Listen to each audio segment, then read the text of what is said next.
It's Atlanta's #1 hip-hop station, Hot 107.9 Reec, right here with a very, very, very, very special guest. That's like more varies than I usually use. Jordan Peele, actor, comedian, and now like script writer of the century. Can I say that? Hey, I'll take it. I'll take it. Hey, man, I have fun writing this one. I see you did, man. So Jordan Peele, if you're not familiar with his recent work, Get Out, which you should be. Forbes magazine yesterday, a new horror classic. That's what they dubbed it. All right. That's Forbes. Forbes knows what they're talking about. They usually do. You get 100 on Rotten Tomatoes. Yo, hey, that's that. While it lasts, right. I'm almost hoping that somebody starts throwing some Rottens at me, just so I don't have to live up to no 100. that's daunting. Hey, you set a pretty high goal for yourself with this script writing debut. I know it isn't your first script, but the first one has really hit the mainstream with such gas, such movement. Wow. I saw the movie last night. Okay. And I've been telling everybody that I've seen, you got to see this film. All right. You know what I thought? I said, you go into the movie with a little skepticism because we know you as a comedian. Yeah. We know you from Key and Peele. We know you from Keanu. That's right. You know what I mean? And now it's like, okay, it's a horror movie. The previews look really good. Yeah. It could go wrong though. It could go wrong. Ways. But yeah, that was the hard. I didn't think this movie was gonna get made. I mean, it's the whole thing is it's about bringing representation to that genre, horror. Mm-hmm. Where it's like, black people, very loyal horror audiences. We don't get a lot of representation. Black dude dies first. Right.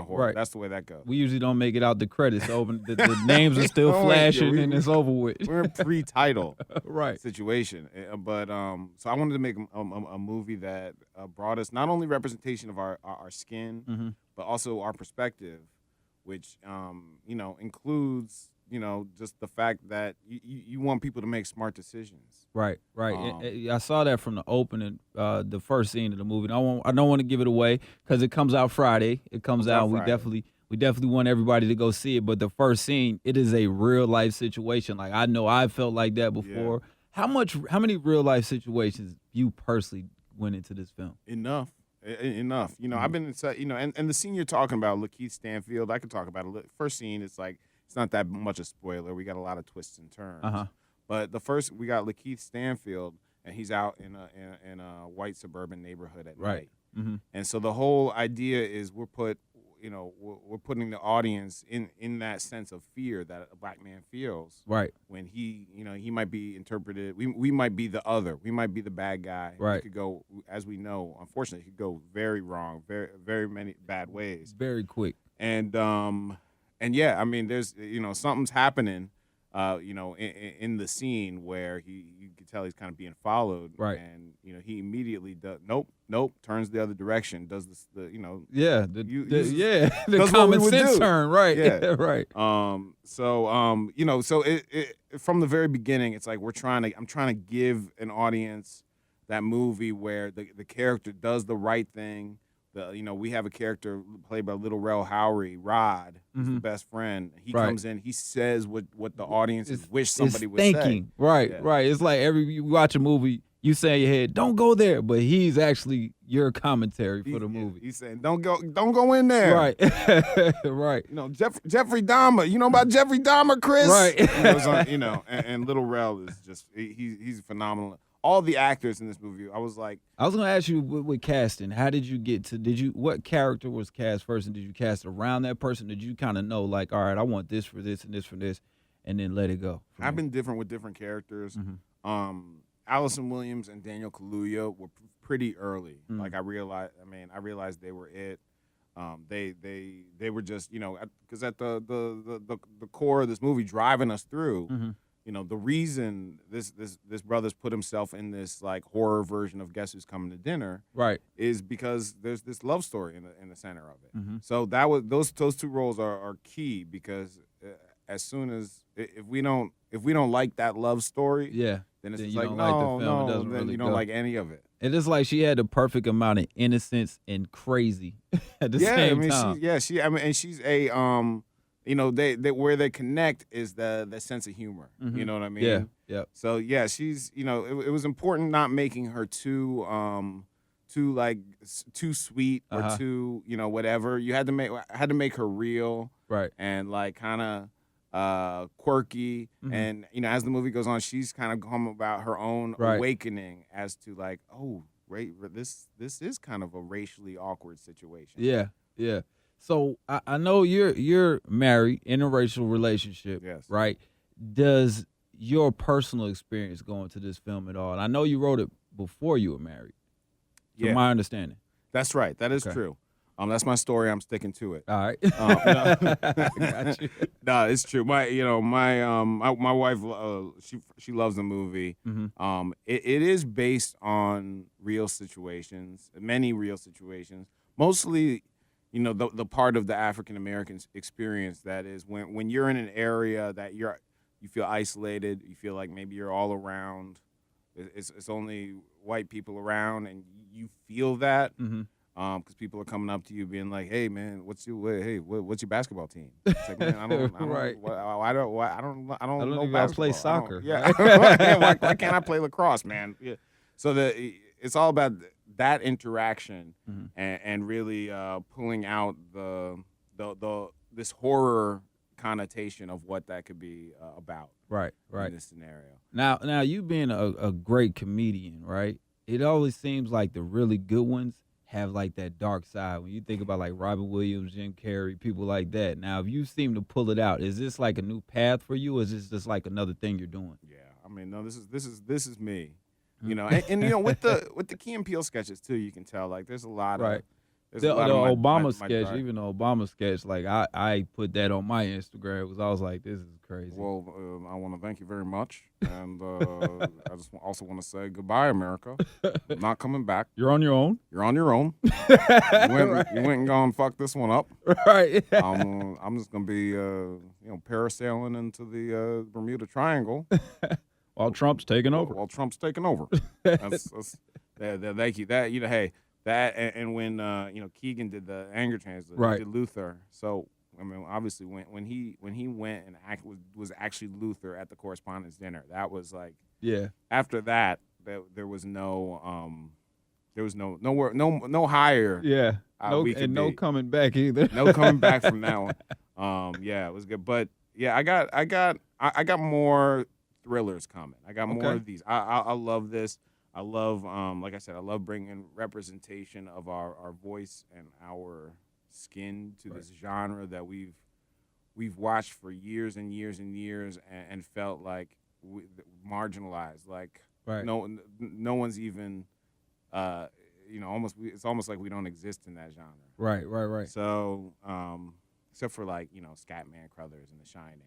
Yeah, they'll throw in now with The Shining, that had great pacing, and your movie had really good pacing. Like sometimes they move a little too slow in the beginning, and then it like jumps fast forward, and you're dazed and confused in the audience, or it's moving way too fast. Yeah. How did you have any influence to get you this timing?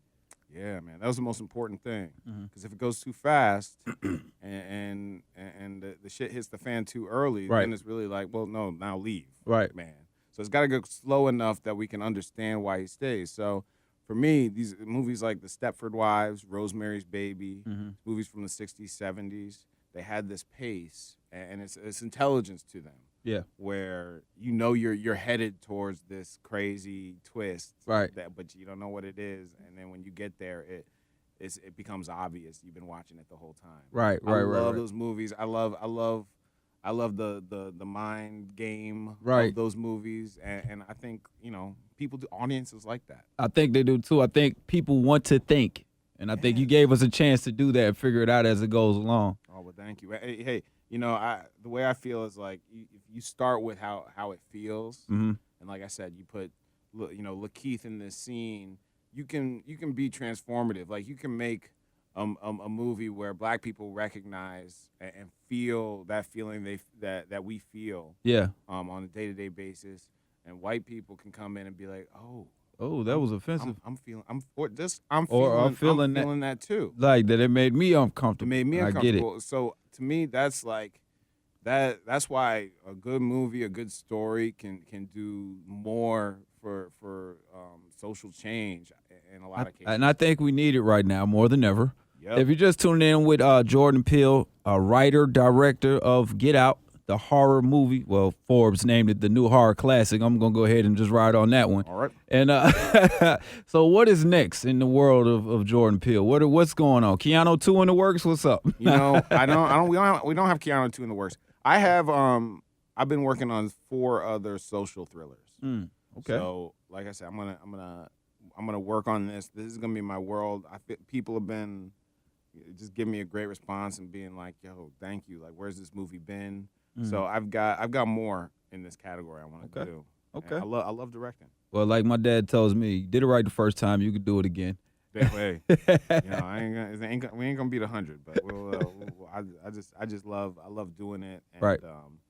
I also want to just help other I saw untapped voices. A few new faces in the film too. Some new faces, yeah. And there's a lot of people out there that don't know that this is possible. I didn't know this was possible. I didn't either till I saw it. So I want to help give other people platforms to do things they didn't think was possible. And I'm also I'm producing the Tracy Morgan. Oh, really? The new Tracy Morgan show is coming on TBS. Oh, wow. Can't wait for that. That guy is so funny. I saw a fist fight. He was hilarious in fist fight. And he's so, not only is he back, but I met him a year and a half ago, and he is deep. Tracy deep. Yeah. You know what I'm saying? Yeah, like that's one second you be on some shit that's just irreverent and stupid. And he'll find a word to make you laugh. He keeps saying it, right? You know. But then, and in the next second, he can tell you a story that'll just make the whole room cry. He's a special dude. And so I'm really trying to help him put together a show that's worthy of him. There it is. All right, quick 3 questions because I know you got plenty of things to do on this press run. Hey. Working. You are a comedian I don't want to just say comedian because you do a lot of impressions and you're dead on with a lot of impressions. So dead or alive, who would be like the top impression that you do that you would want to make, maybe do a skit or a movie after? Well, yeah. I mean, I know not to be redundant, but I do a pretty good Barry O. 44. I'd love to do a comedy version of Barry. The prequel of his presidency. Hey, we can't wait for that. You guys get ready for that. Yeah, I could do. I want to do a Baby Forrest Whitaker movie. He got to close one eye, and he did. Google. You know what? I'm a menacing toddler. Forrest Whitaker and Morgan Freeman, I think they were born at 40. That's what it seems like. Like those dudes have been older since I was younger. Morgan Freeman. And this, my Morgan Freeman, here it is. I don't have quite the low voice Morgan has. My Morgan Freeman sounds a little bit more like Maya Angelou, but that's okay. Right. That's okay. No one can really do his voice.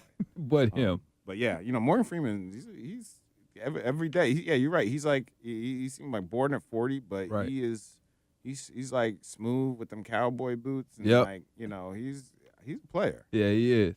He's definitely one of a kind. All right, question number 2. If you could ask the Donald one thing, what would it be? Will you leave? Okay, we're going to leave it right there. That's enough questioning. I love it.